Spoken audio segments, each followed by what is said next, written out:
الحمد لله جل وعلا وصلى الله وسلم على رسوله المصطفى ونبيه المجتبى وأمينه على وحي السماء وعلى آله النجبى وأصحابه الأتقياء أفضل الخلائق بعد الأنبياء ومن بهديهم اقتدى وبآثارهم اقتفى من المفسرين والمحدثين والفقهاء إلى يوم الجزاء. أما بعد فأعوذ بالله من الشيطان الرجيم. بسم الله الرحمن الرحيم. إن هذا القرآن يهدي للتي هي أقوم ويبشر المؤمنين الذين يعملون الصالحات أن لهم أجرا كبيرا. وقال الله تعالى: وإنه لكتاب عزيز لا يأتيه الباطل من بين يديه ولا من خلفه تنزيل من حكيم حميد. وقال الله تعالى: وهذا ذكر مبارك أنزلناه أفأنتم له منكرون. وقال النبي صلى الله عليه وسلم: القرآن حبل الله المتين والنور المبين والشفاء العظيم. وأخرج الإمام البخاري والترمذي رحمهما الله، ولم يخرجه المسلم بوجوه يعرفه المحدثون، أن النبي صلى الله عليه وسلم قال: خيركم من تعلم القرآن وعلمه. اللهم صل وسلم على عبدك ورسولك ونبيك ونجيك محمد أحمد وعلى آله وأصحابه وبارك وصل وسلم عليه. نعم الثمير كتاب الله أن له حلاوة هي أحلى من جني الدرب، فيها فنون المعاني اجتمعن فما تفتر من عجب إلى عجب. کلام اللہ بدنیا 100,000 است، ولی ایجا عجب رنگ آشکار است. تیرے ضمیر پر اگر نہیں نزول کتاب، گرہ کشا ہے نہ راضی نہ صاحب کشاف. میرے معزز محترم طلباء کرام، جامعہ کے اساتذہ، ہمارے مہمانان، اسی طرح ہماری وہ مائیں بہنیں جو مدرسۃ البنات میں دورہ تفسیر میں شرکت فرما رہی ہیں،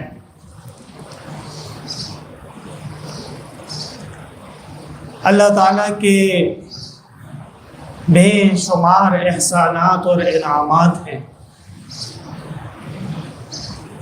کہ ایک دفعہ پھر ہم جیسے گناہ گاروں کو اللہ تعالیٰ نے یہ موقع دیا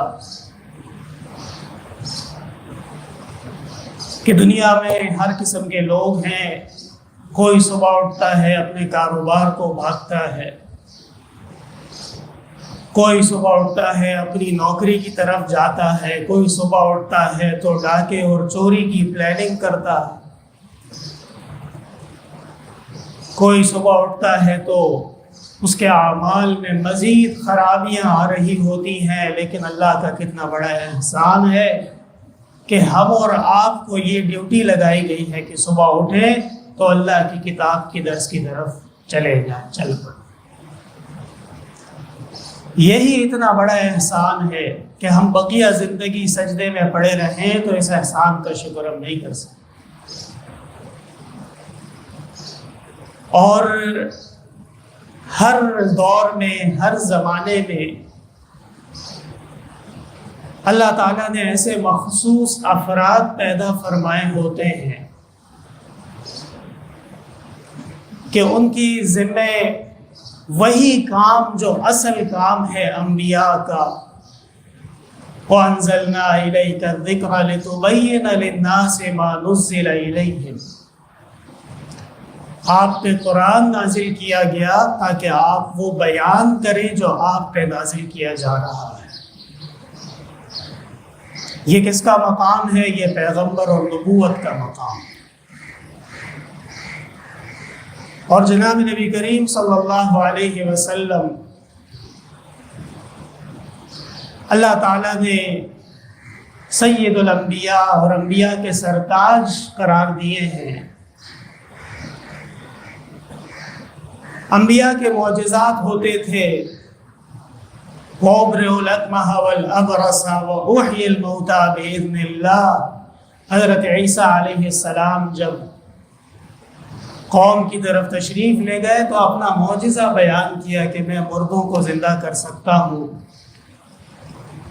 مادرزاد اندھوں کو زندہ کر سکتا ہوں، کوڑ اور برس کے بیمار آج تک جس کا کوئی علاج نہیں ہے میں اس کو شفا دے سکتا ہوں بِإِذْنِ اللہ، اللہ کے حکم سے۔ حضرت موسیٰ علیہ السلام کو حکم دیا گیا اذهب إلى فرعون إنه طغى، فرعون کی طرف تشریف لے جائیے، حد سے آگے بڑھ رہا ہے۔ اور معجزات دیے گئے، ید بیضاء وَاضْمُمْ يَدَكَ إِلَى جَنَاحِكَ تَخْرُجْ بَيْضَاءَ مِنْ غَيْرِ سُوءٍ، حضرت آپ اپنا ہاتھ اپنے پہلو میں لگائیے، اس سے روشنی نکلے گی اور یہ روشنی بغیر کسی بیماری کے ہے، یہ کوئی نقص نہیں ہے بلکہ یہ معجزہ ہے۔ وَمَا تِلْكَ بِيَمِينِكَ يَا مُوسَىٰ قَالَ هِيَ عَصَايَ، اے موسیٰ آپ کے ہاتھ میں، سیدھے ہاتھ میں کیا ہے؟ فرمایا یہ میری لاٹھی۔ اور لاٹھی حضرت موسیٰ علیہ السلام کا معجزہ ہے۔ یا نار کونی بردا وسلاما علی ابراہیم، حضرت ابراہیم علیہ السلام کو آگ میں ڈالا گیا، اللہ تعالیٰ نے فرمایا آگ ٹھنڈی ہو جاؤ۔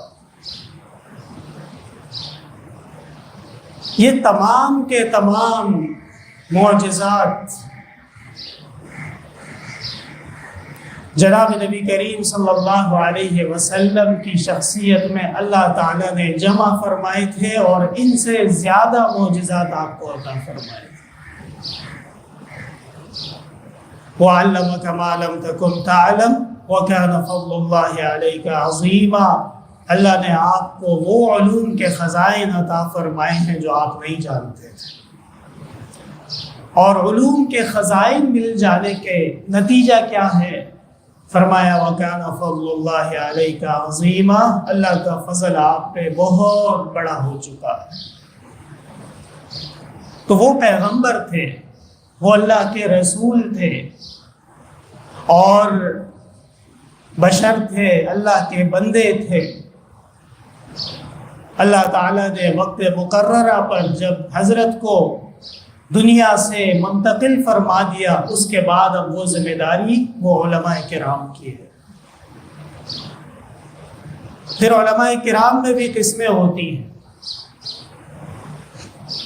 کوئی اپنی نجی مصروفیات میں، اپنی زندگی کے کاروبار میں، دیگر معاملات میں مصروف رہتے ہیں، یعنی وہ دین اور علم کا کام آگے نہ بڑھا سکے۔ اور کچھ علماء کو اللہ تعالیٰ نے ایسا مقام مرتبہ دیا ہوتا ہے کہ وہ پورے کے پورے دین اور علم کے ہو جاتے ہیں، کسی اور طرف ان کی توجہ نہیں ہوتی۔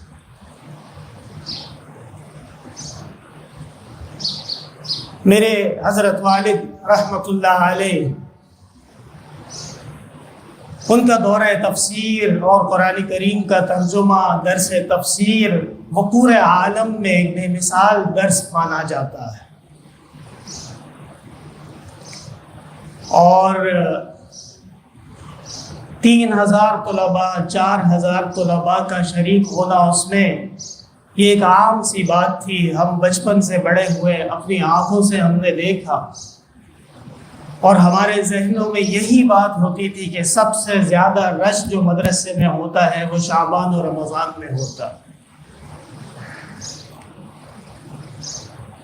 حالانکہ حضرت والد صاحب رحمۃ اللہ علیہ کا اپنے اسلاف اور اساتذہ سے بے مثال تعلق تھا، ایسا تعلق کہ شاید ہی اس جیسی مثال ملتی ہو۔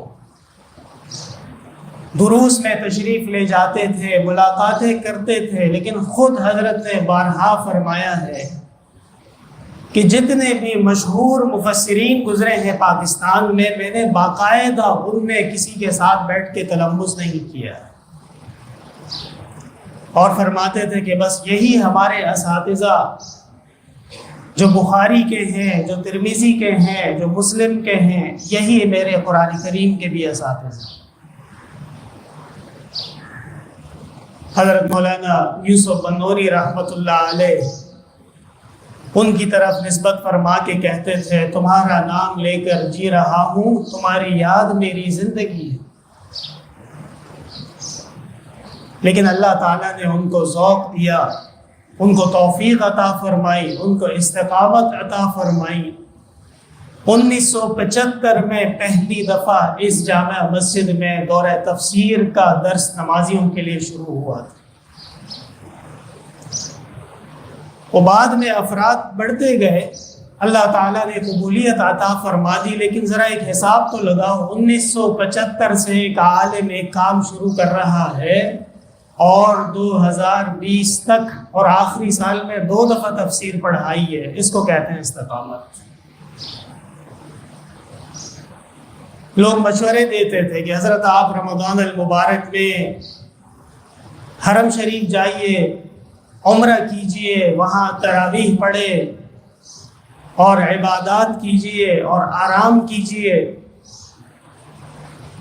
حضرت والد صاحب رحمۃ اللہ علیہ فرماتے تھے کہ اللہ تعالیٰ نے میرے ذمہ جو کام لگایا ہے، میں اس کام کو چھوڑ کے دوسری طرف، خواہ وہ مستحب عبادت ہی کیوں نہ ہو، اس کو جائز نہیں سمجھتا۔ فرماتے تھے یہاں پہ سینکڑوں طلباء ہیں، بے شمار ہمارے دوست و احباب، شہر کے ہمارے بھائی تشریف لاتے ہیں، اگر میں وہاں جا کے بیٹھ جاؤں تو یہاں پہ پھر یہ درس ختم ہو جائے گا، ویران ہو جائے گا۔ اور میں سمجھتا ہوں خالصتاً یہ اللہ تعالیٰ کا فضل اور حضرت والد صاحب رحمۃ اللہ علیہ کی دعائیں اور کرامت ہے کہ جسماً وہ آج ہمارے درمیان موجود نہیں ہے۔ مضت الدہور وما آتینا بمثلہ ولقد آتا فعجزنا عن نظرائہ۔ متنبی جوش میں آئے اور تعریف کرنے میں کہنے لگے کہ زمانے گزر گئے، وما آتینا بمثلہ، اور اس جیسا کوئی بندہ نہیں لا سکتا۔ وَلَقَدْ أَتَى فَعَجِزْنَا عَنْ نُظَرَائِهِ، اور لوگوں نے کوشش کی لیکن اس جیسا لانے میں ہر کوئی قاصر رہا۔ إِنَّ إِبْرَاهِيمَ كَانَ أُمَّةً قَانِتًا لِلَّهِ حَنِيفًا۔ حضرت ابراہیم علیہ السلام وہ ایک امت تھے، وہ ایک کائنات تھی، وہ ایک نظام تھا، وہ ایک پوری زندگی اور حیات تھی جو انسان کی رہنمائی کے لیے کافی ہو جاتی۔ اور اللہ تعالیٰ نے علماء کو جو واقعتاً ورثائے انبیاء ہیں اور علوم کے امانت دار ہیں، ان میں بھی یہ خاصیت رکھی ہوتی ہے کہ ایک عالم، ایک محدث، ایک مفسر، ایک مفتی، اس کی سربراہی میں، اس کی بصیرت میں، اس کے بتائی ہوئی شریعت میں ایک پوری امت چلتی ہے اور پوری قوم چلتی ہے۔ اللہ تعالیٰ ان سے دین کا کام لیتا ہے۔ تو بہرحال جو ہمارے فضلاء کرام ہیں وہ یہ بات یقیناً جانتے ہیں کہ ہمارے مدرسے کی امتیازی خصوصیات میں سے یہ بھی ہے کہ یہاں کے فضلاء کو دورہ تفسیر میں لازماً شرکت کرنی ہوتی ہے۔ تو جو فضلاء تشریف لائے ہیں اللہ تعالیٰ ان کی آمد کو مبارک کرے، اور آپ نے ایک دفعہ پھر اللہ کے دین کا رخ کیا، آپ نے پھر ایک دفعہ کتاب اللہ کے لیے وقت نکالا ہے، اور آپ نے پھر اپنی اس فانی زندگی میں دوبارہ اللہ کی دین کی طرف عود کیا ہے، اور یہ بہت ہی زبردست بات ہے، اس لیے کہ جو عود کرتا ہے اللہ کی طرف، اللہ تبارک و تعالی اس کو قبول فرما لیتے ہیں۔ والذین اذا فعلوا فاحشة او ظلموا انفسهم ذکروا اللہ فاستغفروا لذنوبهم۔ انسان ہے، اور انسان گھوم پھر کے جب واپس اللہ کی طرف لوٹے اور اپنے لیے استغفار کرے، اللہ تعالیٰ اس کا استغفار کو قبول کر لیتے۔ اسی طرح جامعہ میں جتنے بھی طلباء کرام ہیں، خواہ وہ درجہ اولا کا ہو یا وہ درجہ تخصص کا ہو، سب کے لیے دورہ تفسیر کے درس میں شریک ہونا لازم ہے۔ وہ طالب علم جو دورہ تفسیر میں شرکت نہیں کر سکتا، ویسے طالب علم کے لیے جامعہ میں جگہ نہیں ہے، وہ اپنا بوریا بستر سنبھال سکتا ہے، اس لیے کہ یہاں قیام، آنا بیٹھنا اصل مقاصد میں یہ مقصد ہے۔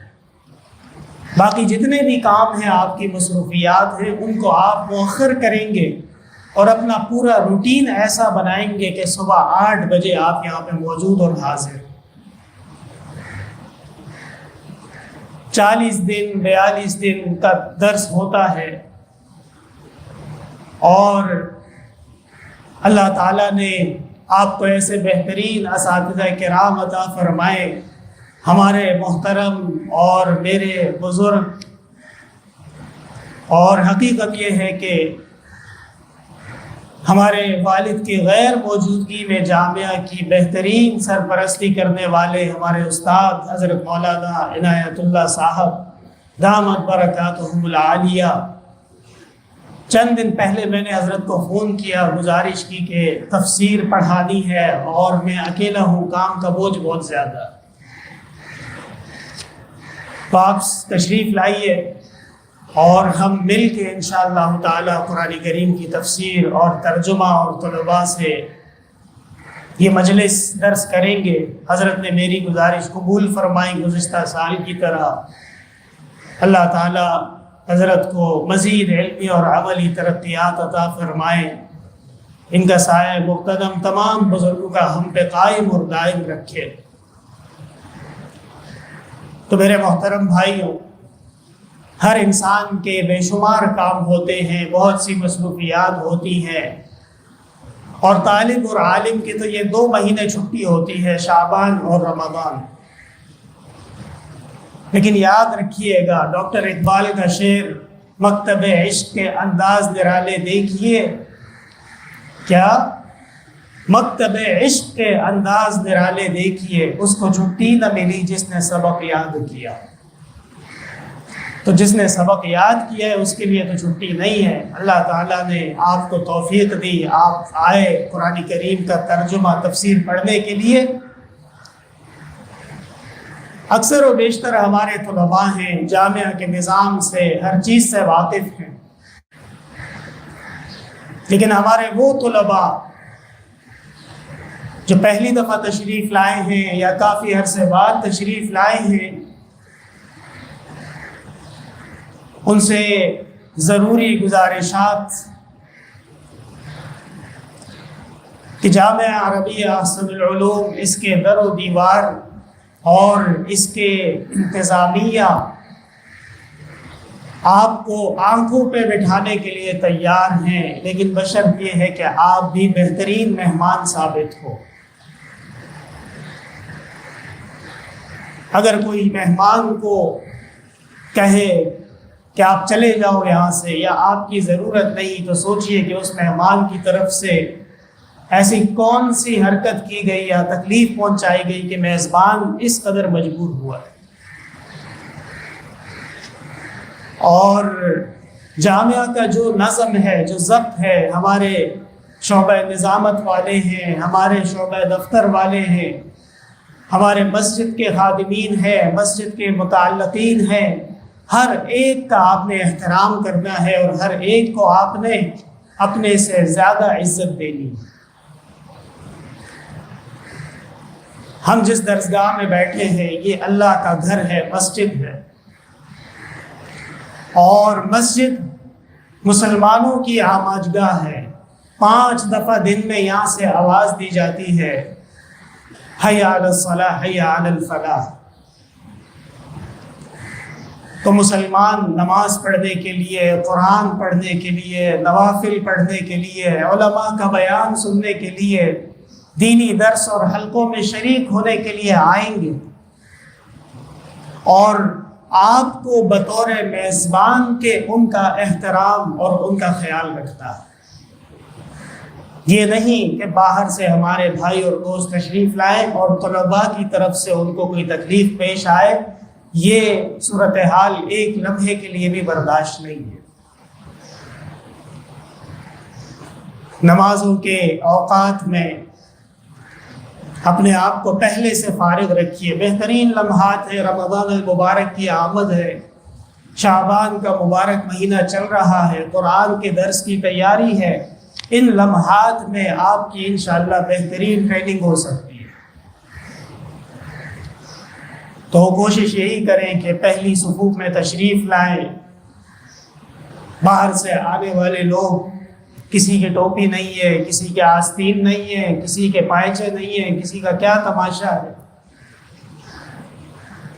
اور ایسے افراد جو جامعہ کی جامع مسجد کے شایع نشان ہوں، جن کے سر پہ عمامے ہوں، جن کا سنت لباس ہو، لِيَلِنِي مِنْكُمْ أُولُو الْأَحْلَامِ وَالنُّهَىٰ، رسول اللہ صلی اللہ علیہ وسلم نے فرمایا صحابہ سے، تم میں جو عقل مند ہیں اور سنجیدہ لوگ ہیں وہ میرے قریب میں رہا کریں نماز میں۔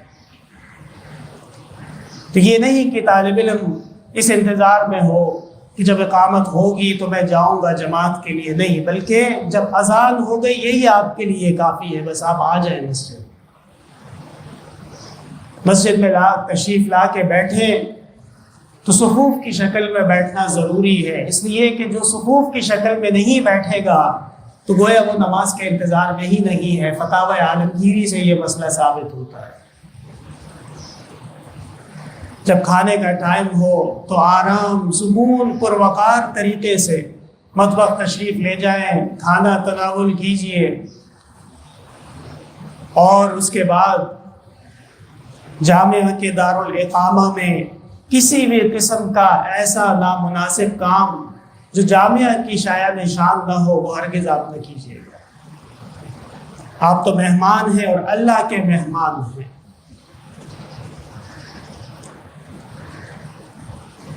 اسی طرح ہمارے جو طلباء کرام ہیں ان میں کچھ خصوصیات نظر آنی چاہیے۔ مثلا وضع قطع لباس، فضلاء کے لیے تو ضروری ہے کہ وہ جب بھی دروس میں ہو تو وہ سنت طریقے سے امامہ ان کے سر پہ ہو، لباس ان کا سفید رنگ کا ہو تو زیادہ بہتر۔ اپنے گریبان کی پٹیاں اس کو بھی درست کر لیجئے۔ مسئلہ آپ کو اچھی طرح معلوم ہوگا، صاحب ہدایہ نے کتاب الجنائز فصل فی التکفین میں فرمایا ہے کہ جب کوئی مسلمان مر جائے تو اس کے کفن میں جب لپیٹا جائے گا تو پہلے بایاں رکھ دیا جائے، لیفوق علیہ الیمنی، تاکہ دایاں اس کے اوپر ہو جائے، کما کان فی الحیات، جیسے زندگی میں تھا۔ اور اس کے علاوہ حضرت والد صاحب نے کئی حوالے جمع کیے کہ سنت طریقہ یہی ہے کہ انسان کا جو لباس ہے اس میں موجود جو گریبان ہے وہ اسی طرح ہو جیسے نماز کے اندر ہاتھ باندھے جاتے ہیں۔ اور فرماتے تھے کہ تم تو مسلمان ہو، تمہاری قمیص کب مسلمان ہوگی؟ لوگ کہتے ہیں جی چھوٹی چھوٹی باتیں ہیں، چھوٹی چھوٹی باتیں ہوں گی، اس پہ عمل ہوگا تو آپ بڑی بڑی باتوں پہ عمل کر سکتے ہیں۔ جب کسی کو چھوٹی بات پہ عمل کرنا نصیب نہ ہوگا تو وہ بڑی بات پہ عمل کیسے کرے گا؟ ابتدا تو چھوٹے سے ہوتی ہے۔ حسن بصری رحمۃ اللہ علیہ فرماتے تھے اول مرکب صعب، پہلی سواری بڑی مشکل ہوتی ہے۔ تو آہستہ آہستہ آپ نماز کے بعد جو وظائف پڑھے جاتے ہیں، کان نبی صلی اللہ علیہ وسلم یعقد التسبیح بیمینہ، آپ تسبیحات سیدھے ہاتھ سے پڑھتے تھے۔ خبردار کہ کوئی طالب علم الٹے ہاتھ سے تسبیح پڑھتا ہوا نظر آئے۔ مسجد میں داخل ہو تو سیدھا پاؤں پہلے مسجد میں داخل ہوگا اور جوتا اتارتے ہوئے بایاں پاؤں پہلے جوتے سے نکلے گا۔ مسجد سے جب باہر نکلیں گے تو بایاں الٹا پاؤں پہلے مسجد سے نکلے گا اور جوتا پہنتے ہوئے سیدھا پاؤں پہلے جوتے میں جائے گا۔ یہ سنت ہے اور اس پہ عمل کریں گے تو آگے مزید سنتوں پہ عمل آسان ہوگا۔ آپ صلی اللہ علیہ وسلم نے فرمایا لا تتخذوا المسجد ممرا، مسجد کو گزرگاہ نہ بنانا۔ اب ایک طالب علم کو حوض سے مطبخ جانا ہے یا مطبخ سے حوض جانا ہے اور وہ اپنے راستے کو چھوٹا کرنے کے لیے مسجد کو راستہ بنا لے، یہ ہرگز جائز نہیں ہے، یہ تو حدیث کے خلاف ہے، لہٰذا اس بات پہ بھی مکمل پابندی ہے۔ حضرت والد صاحب رحمۃ اللہ علیہ نے مکۃ المکرمہ میں میرے ذمہ کام لگایا۔ میری عمر کم تھی لیکن وہاں امن و امان کا گہوارہ ہے، بہترین شہر ہے، روئے زمین پہ جنت کا ٹکڑا ہے۔ لا اقسم بہذا البلد وانت حل بہذا البلد، قسم ہے اس شہر کی۔ تو حضرت والد صاحب رحمۃ اللہ علیہ نے میرے ذمہ کام لگایا اور وہ کام ایسا تھا کہ اگر حرم شریف سے راستے میں گزر جائے تو بہت جلدی پہنچ سکتے تھے، اور اگر گھوم کے جائیں تو بہت لمبا راستہ تھا۔ تو میں نے والد صاحب سے پوچھا کہ کیا میں ادھر باب عمرہ سے داخل ہو کے اس طرف باب مروہ پہ نکل جاؤں؟ حضرت نے فرمایا کہ نہیں، ایسے جائز نہیں ہے۔ یہی مسئلہ یاد دلایا اور فرمایا کہ ہاں حرم میں چلے جاؤ، 2 رکعت پڑھ لو، پھر آگے چلے جاؤ۔ تو تحیۃ المسجد بھی ہو گئی اور راستہ بھی چھوٹا ہو گیا اور کام بھی ہو گیا۔ تو آپ بھی مسجد تشریف لائیں تو مسجد کے آداب، احترام، مسجد کا تقدس، اس کا پورا خیال رکھیں گے۔ شاعر اللہ کی توہین اور بے قدری کرنے والا اللہ تعالیٰ اس کو دین سے بہت دور کر دیتے ہیں۔ پانی پئیں تو بیٹھ کے پئیں، سیدھے ہاتھ سے پئیں، 3 سانسوں سے پیجئے، اس کے بعد الحمدللہ کہنا۔ کھانا کھائیں تو سیدھے ہاتھ سے کھائیں۔ طلباء کے ہاتھوں میں گھڑی ہو یا انگوٹھی ہو، بزازیہ قاضی خان کے حوالے سامنے گیٹ پہ لکھ دیے گئے ہیں، اور سے دیکھ لیجئے، اس کو الٹے ہاتھ میں ہونی چاہیے۔ اور حضرت والد صاحب نے حوالہ نوٹ فرمایا ہے کہ اگر کوئی اس کے باوجود سیدھے ہاتھ میں گھڑی یا انگوٹھی پہنتا ہو فَإِنَّهَا مِن شِعَارِ الرَّوَافِضِ، یہ روافض کے شعار میں سے۔ یہ سب ظاہری چیزیں ہیں اور یہ آپ کو میں اپنا سبق یاد کرنے کے لیے یاد دلا رہا ہوں۔ الحمدللہ سارے فضلاء ہیں اور اچھی طرح سب جانتے ہیں۔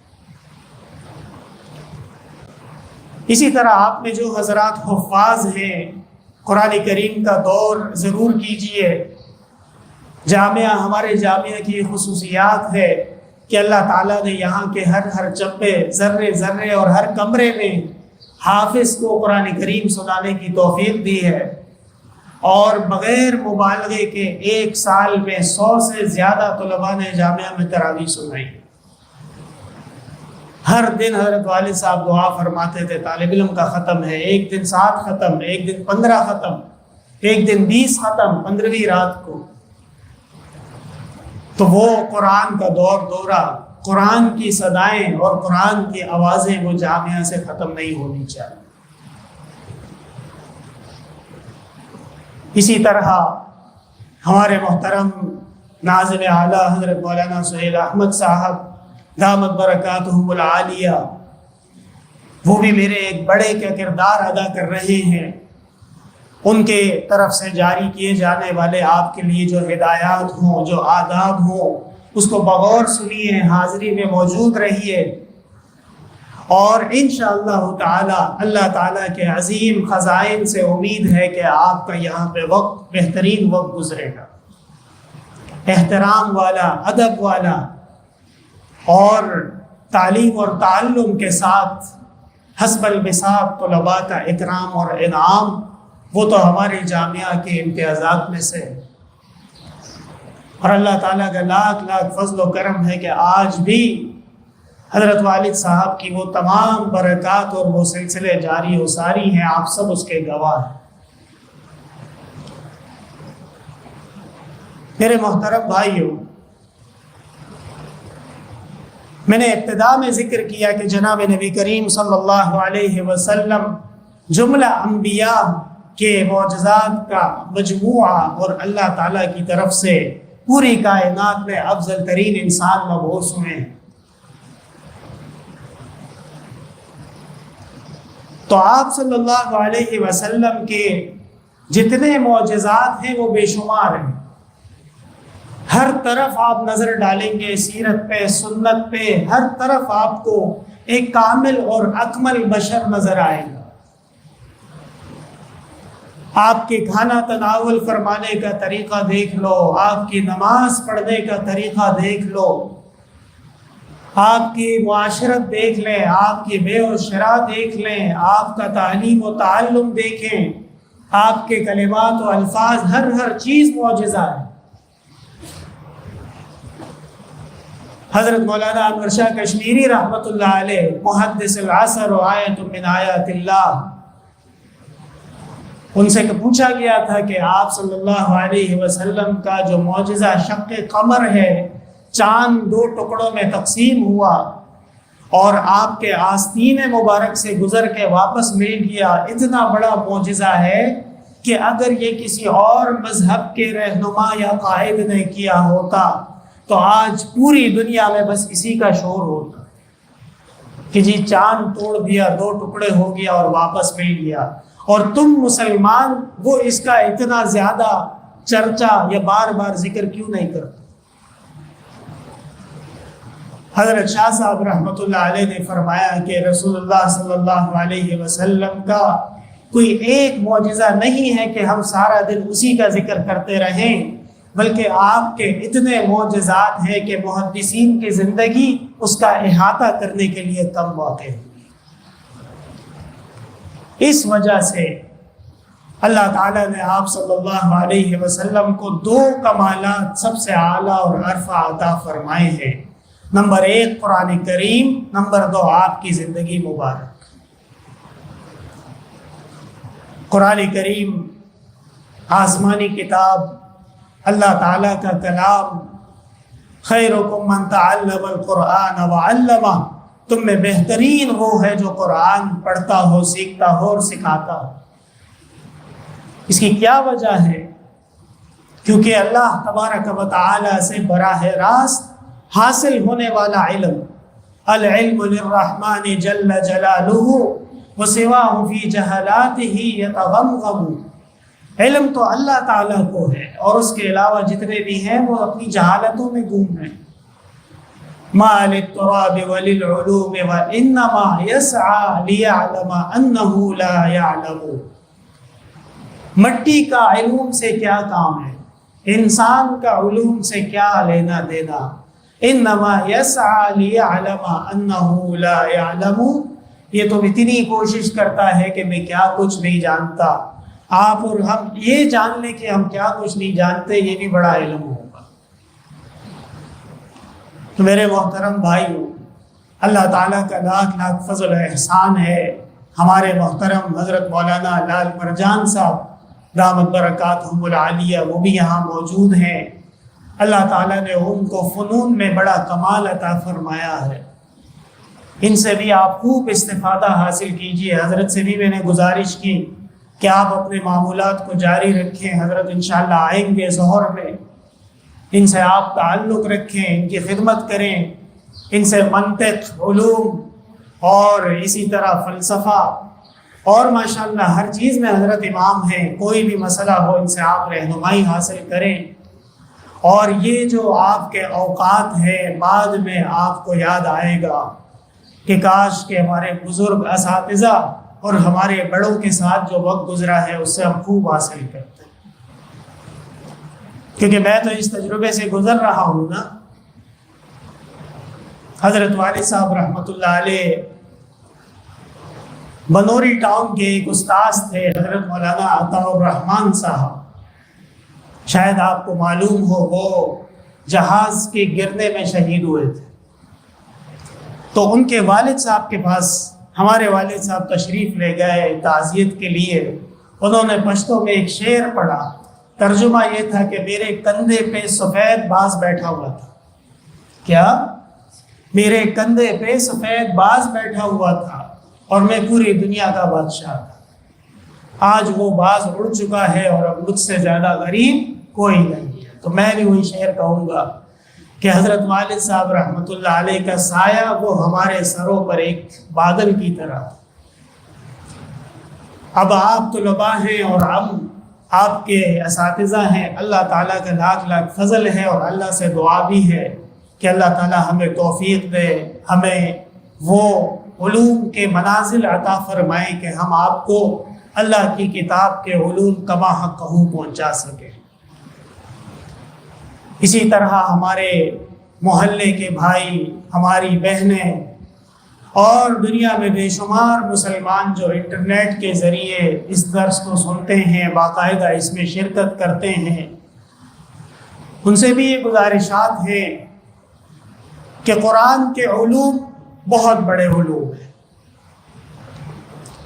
ایک عالم گزرے ہیں فیضی، اکبر بادشاہ کے کابینہ میں شامل تھے اور جو ان کی نورتن بنائی گئی تھی اس میں بھی وہ کردار رکھتے تھے۔ فیضی شیعہ عالم تھے اور انہوں نے کتاب لکھی ہے، قرآن کریم کی تفسیر بغیر نقطوں کے لکھی ہے، سواطع الالہام نام ہے اس کا۔ لکھتے لکھتے لکھتے ایک مقام پہ وہ بے قرار ہو جاتے ہیں اور کہتے ہیں واہ ماء لا ساحل لہ، اے وہ پانی جس کا کوئی ساحل نہیں۔ قرآن کے علوم کس طرح بیان کیے جائے، کہاں سے اس کا احاطہ کیا جائے، کون کون سے گوہر اور موتی آپ حضرات کے سامنے رکھے جائیں، خود سیکھے جائے، اس کا طول و عرض اور اس کی گہرائی اور چوڑائی وہ کسی کو معلوم نہیں۔ ہاں، ہم اپنے طور پہ جو سمجھ میں آیا اور اللہ تعالیٰ نے توفیق دے دی وہ آپ تک پہنچا دیں گے اور دعا کریں گے کہ اللہ تعالیٰ اسی میں اخلاص اور قبولیت عطا فرما دے۔ تو قرآن کے علوم میں مشکل علوم بھی آتے ہیں، کبھی صرفی بحث بھی ہوگی، کبھی نحو کا کلام بھی ہوگا، کبھی علوم اور معانی، کبھی علم بیان اور بلاغت کے حوالے، کبھی عربی عبارات، کبھی عربی اشعار۔ لیکن میرے محترم بھائیوں، خصوصاً ہمارے وہ بھائی جو علماء کا کورس نہیں پڑھے ہوئے یا عربی سے واقف نہیں ہیں، ان کو ان تمام علوم کا ساتھ دینا ہوگا، ساتھ چلنا ہوگا اس کے۔ آپ میں سے وہ طلباء جو ابھی چھوٹے درجات کے ہیں اور وہ ان چیزوں کو نہیں جانتے، بیٹھو گے نہیں، سنو گے نہیں، سمجھو گے نہیں تو ان چیزوں کو جانو گے کیسے؟ ابتدا میں ایسے ہی ہوتا ہے، کیا فرما رہے ہیں سمجھ نہیں آئی، کیا مطلب تھا، تفسیر تھی، کیا شان نزول تھا، یاد نہیں ہوا، کوئی بات نہیں، مستقل مزاجی کا اظہار کرو، کوشش کرو سیکھنے کی، پڑھنے کی، یاد کرنے کی، اور انشاءاللہ وہ دن آ جائے گا کہ آپ کو آہستہ آہستہ تمام علوم ضبط ہونا شروع ہو جائے گی۔ ایک عام انسان میں اور بڑے بڑے علماء کیا فرق ہے؟ کبھی سوچا آپ نے؟ حضرت مولانا سلیم اللہ خان صاحب رحمۃ اللہ علیہ، حضرت مولانا یوسف بنوری رحمۃ اللہ علیہ، مفتی اعظم پاکستان حضرت مولانا مفتی محمد شفیع رحمۃ اللہ علیہ، ان میں اور احسن العلوم کا ایک عام طالب علم، کیا فرق ہے ان لوگوں میں؟ علم کا فرق ہے۔ یہ عام آدمی وہ باتیں نہیں جانتا وہ جو علماء جانتے تھے۔ عمل کا فرق ہے۔ ان کو اللہ تعالیٰ نے عمل کی جو معراج نصیب فرمائی تھی وہ ایک عام آدمی کو نصیب نہیں ہوئی۔ تو ہم اگر ان کو اپنا مقتدا بنا لیں اور یہ تہیہ کر لیں کہ آج کے دن کے بعد کوئی ایسا دن نہیں گزرے گا مگر یہ کہ میں قرآن و سنت اور حدیث سے متعلق کوئی علم حاصل کروں، کوئی نئی بات سیکھوں، تو انشاءاللہ تعالیٰ دیکھتے ہی دیکھتے آپ میں بھی علوم کا نکھار آنا شروع ہو جائے گا۔ اور حقیقتاً یہ ہماری آپ کی آخری ملاقات و آخری مجلس ہے۔ اب کے ملے تو خوب شوق سے ملنا، شاید کہ پھر ملے اور یہ شوق نظر نہ ہو، کیونکہ دورہ الحمدللہ ہو گیا۔ اب آپ میدان عمل میں جائیں گے، اپنی زندگی گزاریں گے، اللہ تعالیٰ نے آپ کے قضا میں جو لکھا ہوگا علم کا کام کریں گے، تو یہ باتیں جو مدرسہ اور مادر علمی سے آپ کو سکھائی جاتی ہیں، یہ باتیں آپ نے ساری زندگی اپنے ساتھ یاد رکھنی ہے اور ان پہ عمل کرنا ہے۔ قرآن کریم کا درس، اس کی خصوصیات اور اس کے فضائل، دنیا میں یہ سب سے اعلیٰ ترین کام ہے۔ جناب نبی کریم صلی اللہ علیہ وسلم کو جو کتاب عطا فرمائی گئی، الف لام میم ذالک الکتاب لا ریب فیہ ھدی للمتقین، یہ کتاب ایسی ہے کہ اس میں شک شبے کی گنجائش تک نہیں، اور یہ ہدایت دینے والی ہے متقیوں کو۔ میرے محترم بھائیوں، اگر ہم ایک تقوی اختیار کر لیں تو ہی یہ قرآن کریم فرقان حمید ہمارے اور آپ کی زندگیوں میں انقلاب لائے گا۔ ہمیں اللہ تبارک و تعالی کا تمام وہ احکام، تمام وہ شریعت، تمام وہ دین دل و جان سے قبول کرنا ہوگا جس میں اللہ تبارک و تعالی نے ہمارے لیے احکام نازل کیے۔ اور طلباء علماء وہ تو پوری امت میں انبیاء کے وارث قرار پائیں۔ طلباء اور علماء وہ تو اعمال میں سب سے آگے ہونے چاہیے۔ مثلا میں آپ کے سامنے ایک مثال رکھتا ہوں، وَمِنَ اللَّيْلِ فَتَهَجَّدْ بِهِ نَافِلَةً لَكَ، آپ رات میں نفل ادا کیجئے گا، رسول اللہ صلی اللہ علیہ وسلم کو حکم دیا گیا۔ اس آیت کی تفسیر میں حضرت والد صاحب رحمۃ اللہ علیہ فرماتے تھے کہ عام آدمی تہجد پڑھے نہ پڑھے اس سے ہمیں کوئی سروکار نہیں ہے، لیکن ایک عالم اور ایک طالب اور ایک محقق، اس کو تو چاہیے کہ وہ ضرور پڑھا کرے، اس لیے کہ انبیاء کی وراثت میں جیسے علوم ملے، جیسے مقام اور مرتبہ ملا ہے، اسی طرح عبادات بھی ملیں گی۔ یا ایھا المزمل قم اللیل الا قلیلا، رات کو آپ کھڑے ہوئیے، کچھ حصہ، نصفہ او انقص منہ قلیلا او زد علیہ ورتل القرآن ترتیلا، اس سے کچھ وقت بڑھا دیجئے اور قرآن کو پڑھیے خوب مزے مزے سے۔ قرآن کے علوم، قرآن کے حکمتیں، قرآن کے رموز و اسرار، قرآن کے اندر موجود حلاوت، قرآن کا اعجاز، قرآن کے معانی، تراجم، ان پہ غور کر کے جب آپ پڑھیں گے تو پھر وہ قرآن جو آپ پہلے ایک کتاب سمجھ کے پڑھتے تھے، اب آپ کو وہ ایک زندگی سمجھ کے نظر آئے گا، ایک ہدایت کا سامان نظر آئے گا، آپ کو ایک مشعل راہ اور سکون نظر آئے گا۔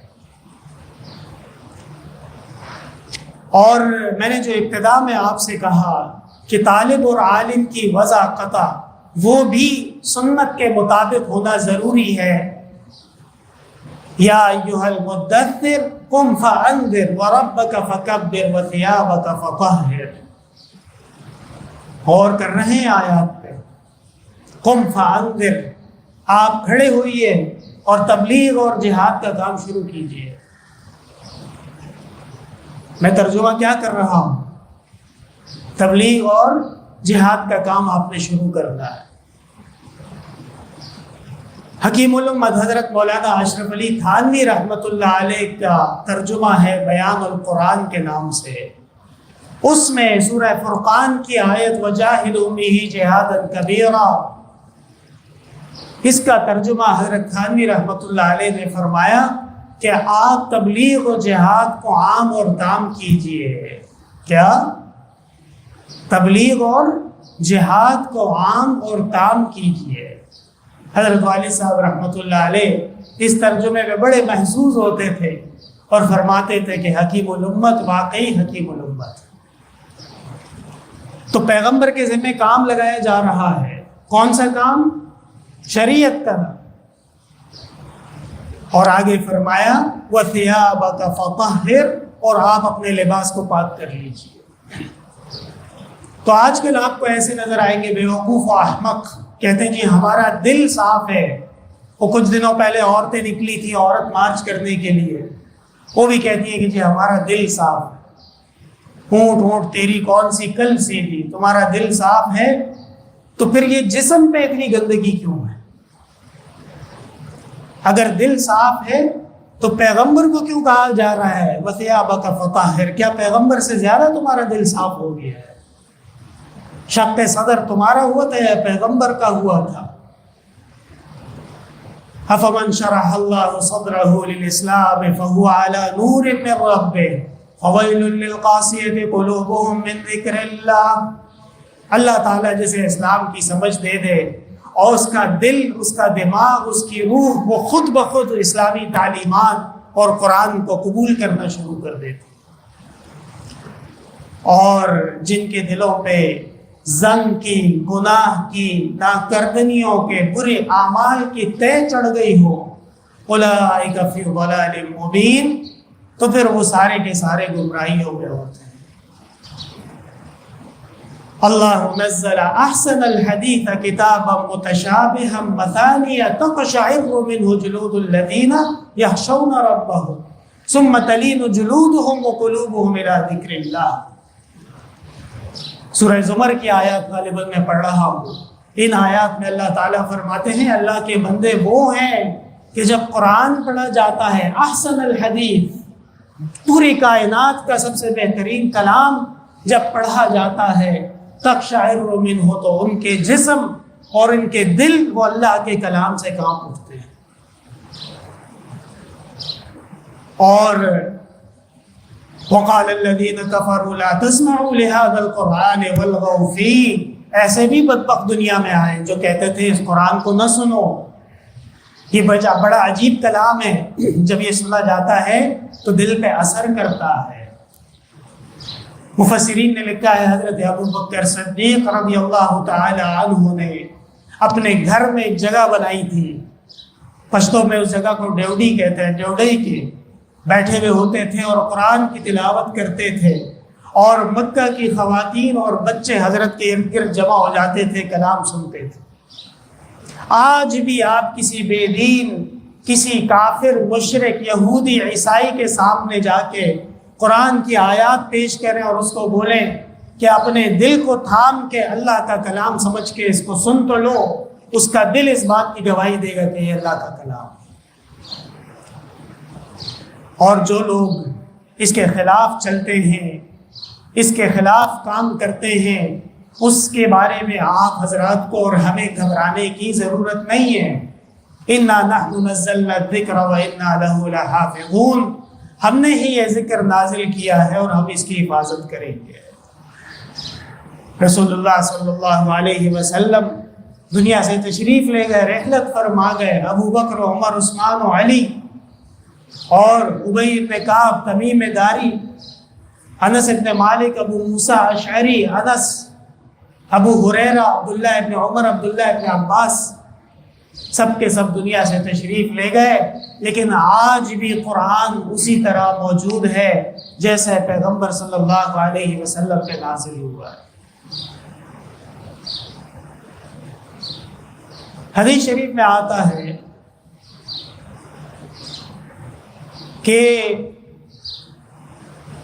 حضرت عمر رضی اللہ تعالی عنہ اپنی مجلس میں، اپنی شورا میں، اپنی کابینہ میں نوجوان صحابی عبداللہ ابن عباس کو بٹھا کے رکھتے تھے۔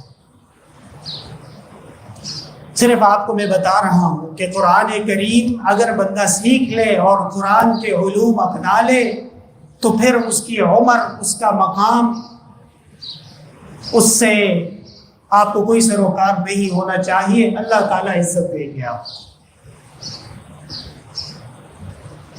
حضرت عبد الرحمن ابن العوف اور دیگر چند صحابہ کرام نے حضرت عمر کے سامنے یہ درخواست رکھی کہ یہ چھوٹے عمر کے نوجوان صحابی ہر مجلس میں موجود ہوتے ہیں، ہر میٹنگ میں بیٹھے ہوئے ہوتے ہیں، کیا وجہ ہے اس؟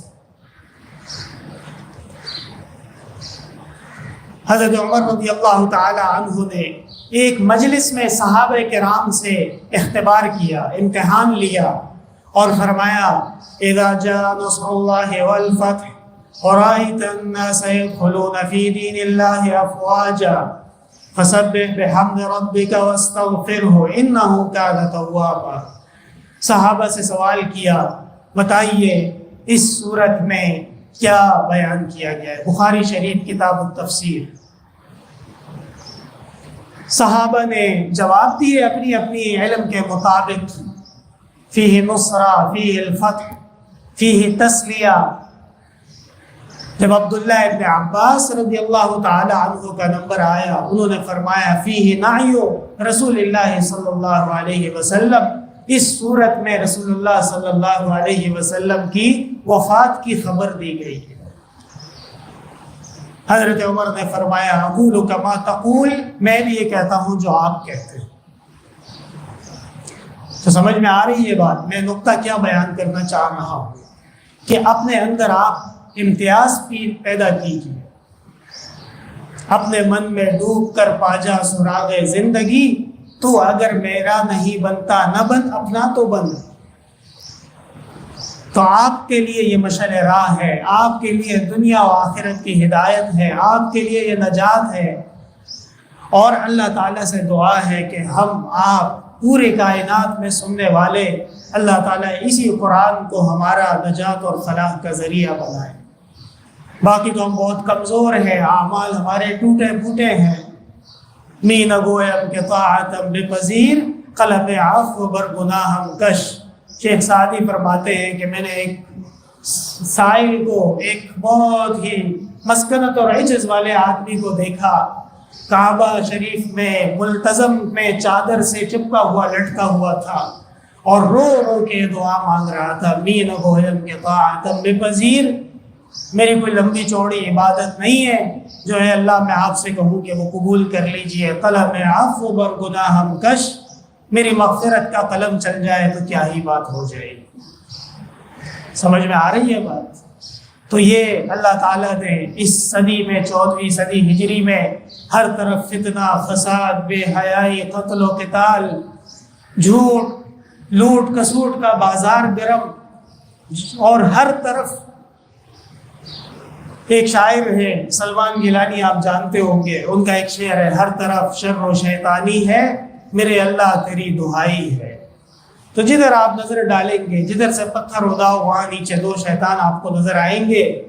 لیکن اس دور میں اللہ تعالیٰ نے اتنا بڑا کرم کر دیا، اتنا بڑا فضل کر دیا کہ پہلے ہم سب کو اللہ کے گھر مسجد میں بلایا گیا، اور پھر ان بہترین لمحات میں ہم پر یہ ذمہ داری ڈالی گئی کہ ہم اپنے بزرگوں کی وہ ذمہ داری جو ایک زمانے میں علماء دہلی حضرت شاہ ولی اللہ رحمۃ اللہ علیہ، حضرت شاہ عبد القادر رحمۃ اللہ علیہ، حضرت شاہ رفیع الدین رحمۃ اللہ علیہ، حضرت شاہ عبد العزیز و شاہ اسماعیل رحمہم اللہ، اور پھر حضرت مولانا قاسم نانوتوی رحمۃ اللہ علیہ، مولانا حسین احمد مدنی رحمۃ اللہ علیہ، اور مولانا حسین علی رحمۃ اللہ علیہ، حضرت مولانا سرفراز خان صاحب صفدر رحمۃ اللہ علیہ، حضرت مولانا طاہر پنجبیری رحمۃ اللہ علیہ، اور حضرت مولانا غلام اللہ خان صاحب رحمۃ اللہ علیہ، حضرت مولانا احمد علی لاہوری رحمۃ اللہ علیہ، اور والد محترم حضرت مولانا مفتی محمد ظفر علی خان رحمۃ اللہ علیہ کی ذمہ داری آج ہم پہ و آپ پہ ڈالی گئی۔ سمجھ میں آ رہی ہے بات؟ کہ کوئی مذاق نہیں ہے، بڑے مشکلات اٹھانی پڑی ہیں، بڑی تکالیف اٹھائی ہیں بڑوں نے، اور رہے الفت میں گو ہم پر بہت مشکل مقام آئے، نہ ہم نے راستہ بدلا نہ ہم منزل سے باز آئے۔ ایک ایک سال میں کئی لاشیں اٹھائی ہیں اسد العلوم نے، آپ جانتے ہیں یہ بات۔ ہمارے فرشتے جیسے استاذ اور پیارے استاذ حضرت مولانا اسماعیل شہید رحمۃ اللہ علیہ کہ زندگی میں ان کو کبھی ان سے کسی چونٹی کو بھی شکایت نہیں ہوئی ہوگی، ایسے استاذ جو طلباء ان کے شاگرد رہے ہیں وہ جانتے ہیں۔ اور کراچی کی سڑکوں پہ کیسی بے دردی سے صبح مشکات کے درس میں ان کا جرم یہ تھا کہ تم مشکات کیوں پڑھاتے، رقیبوں نے رپٹ لکھوائی جا کر یہ تھانے میں، یہ شعر پہ غور کیجئے گا ذرا، رقیبوں نے رپٹ لکھوائی جا کر یہ تھانے میں کہ اکبر نام لیتا ہے خدا کا اس زمانے میں۔ تو میرے محترم بھائیوں، یہ اللہ تعالیٰ کا احسان ہے۔ بات طویل ہو رہی ہے لیکن ہم آج کی مجلس کو انشاءاللہ مختصر رکھیں گے۔ ہمارے معزز مہمانان جنہوں نے ہماری سرپرستی کی، اللہ تعالیٰ آپ کو قرآن کریم کے عظیم کمالات اور فیوز سے مالا مال فرمائے۔ ہمارے طلباء کرام جو آج تشریف لائے ہیں اور جامعہ کی مسجد کے قرآن اور تفسیر کی مجلس کو رونق بخشی ہے، میں ان کو بھی خوش آمدید کہتا ہوں، اور ایک دفعہ پھر یہ گزارش کروں گا کہ ایسا وقت آپ گزاریے کہ وہ وقت آپ کے لیے انشاءاللہ تعالی بہترین مہمان کا وقت ثابت ہو۔ اور فرصت کے لمحات میں دعائیں بھی کیجئے، ذکر و اذکار بھی اپنے طور پہ کیجئے، قرآن کریم کی تلاوت کیجئے، درود شریف پڑھنے کا اہتمام کیجئے، اور بغیر کسی ضرورت کے مدرسے سے باہر نہ جائیں۔ یہاں اللہ کا لاکھ لاکھ شکر و فضل ہے، آپ کے لیے ہر نعمت مہیا ہے انشاءاللہ۔ بہترین کھانا، بہترین چائے، بہترین ناشتہ، رہنے کی جگہ، 24 گھنٹے بجلی کا جنریٹر، اور صاف ستھری مسجد، اور اللہ تعالیٰ کے انعامات میں آپ کو کیا چاہیے؟ باہر نکل کے اپنے آپ کو چیزوں میں آلودہ کرنے کی ضرورت کیا ہے؟ اور اسی طرح میں نے آج اپنی انتظامیہ والے بھائیوں سے بات کی اور انہوں نے منظور فرمایا انشاءاللہ تعالی کل سے ترتیب جو ہوگی وہ اس طرح کچھ طے پائی ہے کہ صبح 8 بجے میں انشاءاللہ یہاں موجود ہوں گا آپ حضرات کے سامنے، اور ابتدا کے جو قرآن کریم کے 15 پارے ہیں اس کا تفسیر اور خلاصے والا ترجمہ وہ میرے ذمہ ہے۔ میں انشاءاللہ کوشش کروں گا آپ کو پورا کرواؤں۔ اور ہمارے حضرت مولانا عنایت اللہ صاحب نے پچھلے سال کچھ سپارے تفسیر کے پڑھائے ہیں، جو باقی رہ گئے ہیں تو وہ حضرت پڑھا لیں گے، تو آپ کا انشاءاللہ پورے قرآن کی تفسیر بھی ہو جائے گی، اور ہر گلیرا رنگ بو مختلف، ہر پھول کا رنگ اور خوشبو مختلف ہوتی ہے، وہ آپ سنتے رہیں گے۔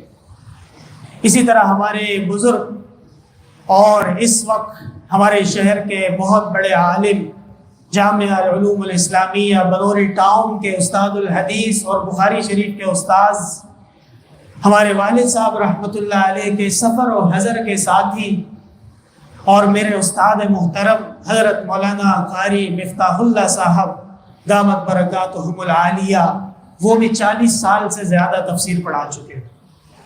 ان سے کچھ دن پہلے میں نے گزارش کی کہ حضرت آپ بھی تشریف لائیں گے، ہمارے طلباء کو کچھ مجلس، کوئی درس، کوئی واعظ و نصیحت، قرآن کریم اور تفسیر سے متعلق کچھ نکات پڑھائیں گے۔ اللہ تعالیٰ ان کو جزائے خیر عطا فرمائے۔ وہ اس وقت افریقہ میں ہیں، زیمبیا میں موجود ہیں، لیکن انشاءاللہ تعالیٰ جب وہ واپس تشریف لائیں گے تو وہ بھی اس درس میں آئیں گے۔ اور اساتذہ کرام کے درس کے دوران میں 10 منٹ کا وقفہ آپ کو دیا جائے گا انشاءاللہ، اس میں بہترین چائے آپ کے لیے تیار ہوگی اور آپ جائیں گے، وہ چائے آپ نوش فرمائیں گے۔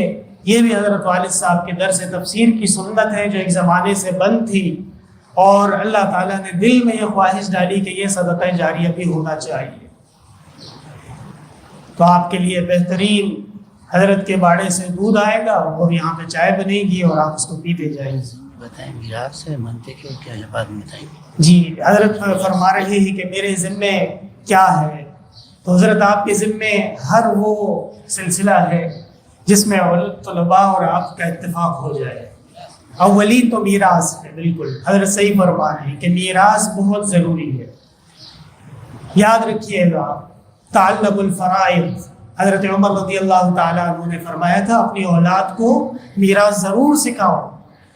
آج ہم دارالفتہ میں بیٹھے ہیں، ہمارے ساتھ ہی بیٹھے ہیں، آپ ان سے پوچھئے جا کے، اگر 100 فتوے آئے ہیں تو میں بغیر مبالغے کے آپ کو بتا رہا ہوں 80 فتوے میراث کے،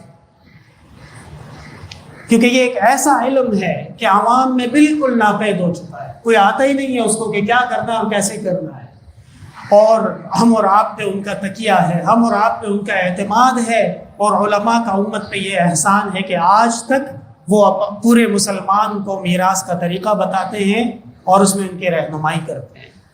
لیکن میرے بھائیوں، اگر علماء کو ہی میراث نہ آتی ہو تو پھر کیا ہوگا؟ ختم ہو جائیں گے نا فرائض۔ لہٰذا ہمارے حضرت مولانا لال مرجان صاحب انشاءاللہ آپ کو میراث کا دورہ کرائیں گے باقاعدہ، اور آپ کو اس میں تمرینات کرائیں گے تاکہ آپ اس کو سیکھ سکیں۔ اس کے علاوہ چند ضروری گزارشات ہیں میرے ہمارے برادر محترم اور ہمارے جامعہ احسن الدراسات کے ناظم حضرت مولانا حمید احسن صاحب سے کہا تھا کہ آپ آئیے علماء اور طلباء سے کچھ واعظ و نصیحت کیجئے۔ میں تو صبح 8 بجے سے حضرت کا منتظر تھا، لیکن شاید کچھ تاخیر ہو گئی، تو اللہ تعالیٰ ان کی آمد بھی قبول فرمائے۔ انہوں نے سرپرستی کی، یہ بھی اپنی جامعہ میں قرآن کا درس دیتے ہیں، ان کے میں آنے کا مشکور بھی ہوں، اور انشاءاللہ تعالیٰ وقتاً فوقتاً ہم اس مجلس کو آگے بڑھائیں گے۔ اور اس وقت وَبِهَذَا الْقَدْرِ نَكْتَفِي الْيَوْمَ وَلِلَّهِ الْحَمْدُ أَوَّلًا وَآخِرًا الحمد للہ رب العالمین لا الہ الا اللہ وحدہ لا شریک لہ لہ الملک ولہ الحمد وهو على كل شيء قدیر اللہم حل مشکلاتنا واقض حاجاتنا وادفع عنا بلیاتنا واشف مرضانا واسمع دعواتنا انک سمیع الدعاء۔ دعا فرمائے اللہ تبارک و تعالی اس مجلس کو قیام اور تمام عطا فرمائے۔ اللہ تبارک و تعالی اس مجلس کو خیر اور برکت کا فیضان اور سرچشمہ ثابت فرمائے۔ اس مجلس میں موجود اساتذہ کرام، طلباء کرام، ہمارے محلے کے ساتھی، ہمارے نمازی، ہماری مائیں، ہماری بہنیں، سب کے حق میں اللہ تبارک و تعالی خیر کے، برکت کے، عافیت کے، علم کے، عمل کے اور ایمان کے فیصلے فرمائیں۔ اللہ تبارک و تعالی حضرت والد صاحب رحمۃ اللہ علیہ کو بھی اس مجلس میں صدقہ جاریہ کے طور پہ حصہ عظیم عطا فرمائے، اجر عظیم عطا فرمائے۔ میرے لیے دعا فرمائے اللہ تبارک و تعالی استقامت عطا فرمائے، توفیق عطا فرمائے، اور جو کام ذمے پہ لگایا گیا اللہ تبارک و تعالی احسن طریقے سے وہ ذمہ داری نبھانے کی توفیق عطا فرمائے۔ جامعہ عربیہ احسن العلوم کے چپے چپے ذرے ذرے کی اللہ تعالی حفاظت فرمائے، خیر نازل فرمائے، برکت نازل فرمائے، عافیت نازل فرمائے۔ طلباء اور علماء میں علم کا ذوق، علوم کا ذوق، قرآن و سنت کا ذوق زندہ اور تابندہ فرمائے۔ اسی طرح پاکستان کے لیے دعا کیجیے، اللہ تبارک و تعالی یہاں کے احوال بہتر بنائیں، یہاں پہ بے یقینی، دنگا فساد، مشکلات اور اسی طرح مختلف قسم کے سیاستدانوں کے شرور اور فساد سے ہمیں آپ کو محفوظ اور مامون فرمائیں۔ اور یہ سرزمین جس وعدے اور جس نام پہ لی گئی تھی اللہ تعالیٰ کے دین قائم کرنے کے لیے، اللہ تعالیٰ ہمیں اس وعدے پر قائم اور دائم رکھے، پورا کرنے کی توفیق عطا فرمائے۔ اللہ تبارک و تعالی ہمیں قرآن کریم کے وہ تمام خیر، برکتیں، علوم جو آج جس سے امت محروم ہو رہی ہے، اللہ تعالی ہمیں وہ عطا فرمائے۔ جو طلباء کرام حفاظ ہیں اللہ تبارک و تعالی ان کا حفظ مزید مضبوط فرمائے، مزید روا اور دوا فرمائے۔ آنے والے رمضان المبارک میں اللہ تعالی ہمیں خوب بہترین طریقے سے عبادات، روزہ رکھنے کی، تراویح پڑھنے کی، ذکر کرنے کی اور نمازیں پڑھنے کی اور استغفار کرنے کی توفیق عطا فرمائے۔ اور جامعہ میں جتنے بھی ہمارے اساتذہ ہیں، ہمارے انتظامیہ ہے، ہمارے متعلقین ہیں جو ہر لمحے ہمارے لیے کوشاں رہتے ہیں، جامعہ کے اساتذہ اور طلباء کی سرپرستی کرتے ہیں، ان کے حق میں دعا فرمائے۔ اللہ تبارک و تعالی سب کو جزائے خیر عطا فرمائے۔ بہت سارے احباب نے آج کی مجلس میں دعاؤں کا ذکر کیا، اللہ تبارک و تعالی سب کی مشکلات آسان فرمائے، پریشانیاں دور فرمائے۔ جو بھی بیمار ہیں اللہ تعالیٰ صحت کاملہ، شفا عاجلہ عطا فرمائے۔ حرمین شریفین کے لیے دعا فرمائے، اللہ تبارک و تعالی وہاں کی رونقیں قائم اور دائم رکھے۔ ہمیں اور آپ کو سب کو حاضرین مجلس کو خیر کے ساتھ، عافیت کے ساتھ، ایمان کے ساتھ، اعمال کے ساتھ بار بار حاضر ہونا نصیب فرمائے۔ اللہ تبارک و تعالی قرآن کریم کے اندر موجود جتنی بھی تعلیمات ہیں ہم کو بحیثیت مسلمان امت کے اس پر عمل کرنے کی توفیق عطا فرمائیں۔ اور دنیا چند روزہ ہے، حقیقت میں ہمیں آپ کو سب کو اس دنیا سے ایک دن جانا ہے۔ اے اللہ ہم گناہ گار ہیں، ہماری مغفرت فرما دیجئے۔ اے اللہ ہمارے گناہوں کو معاف فرما دیجئے۔ اور یہ قرآن کریم جو آج ہماری اور آپ کی مجلس میں موجود ہے، یہی قرآن ہمارے لیے آپ کی مغفرت کا وسیلہ بنا دیجئے۔ اور اے اللہ ان علوم میں سے ہمیں آپ کو سب کو اپنے اسلاف اور بزرگوں میں وافر حصہ عطا فرما دیجئے۔ اس مسجد یہاں سے فاضل ہونے والے طلباء، علماء، حفاظ اور یہاں پہ تشریف لانے والے ہمارے مسلمان بھائی سب کا خاتمہ خیر پر، ایمان پر فرما دیجئے۔ قبر میں منکر نکیر کے سوالات کے جوابات میں ثابت قدمی عطا فرما دیں، اور آپ صلی اللہ علیہ وسلم کے جھنڈے لواء الحمد کے نیچے بیٹھنے کی توفیق عطا فرما دیں، اور جناب نبی کریم صلی اللہ علیہ وسلم کے دست اقدس مبارک سے آپ کے حوض اقدس کا، حوض کوثر کا پانی پینا نصیب فرما دیجئے۔ اور اے اللہ جنت میں انبیاء، صلحاء، صدیقین اور شہداء اور اپنے اسلاف اور اپنے بزرگ، خصوصاً حضرت والد رحمۃ اللہ علیہ کی معیت میں جنت الفردوس میں مقام عطا فرما دیجئے۔ ہمارے بہت سے بزرگ ہیں جنہوں نے دعاؤں کا کہا ہے، ان سب کے لیے دعا فرمائے، اللہ تعالیٰ ان کا سایہ محترم ہم پہ سلامت رکھے۔ ہمارے جامعہ کے بہت ہی محترم ہیں ہمارے پروفیسر مزمل حسن صاحب، اسی طرح ہمارے بدر الدین صاحب، ہمارے صدیق بھائی جو آج کل اسپتال میں داخل ہیں، سب کے حق میں دعا فرمائیں، اللہ تعالیٰ ان کو ہماری سرپرستی کی مزید توفیق عطا فرمائے۔ اور بنات میں آنے والی خواتین، بہنیں، اللہ تعالیٰ ان کو بھی خوب استقامت دے، ان کے عزت، ان کے عفت، ان کا پردہ محفوظ اور معمون فرمائے۔ فاللہ خیر حافظہ وہو ارحم الراحمین۔ ما شاء اللہ لا قوة الا باللہ۔ سبحان ربک رب العزة عما یصفون وسلام علی المرسلین والحمد للہ رب العالمین وصلی اللہ تعالی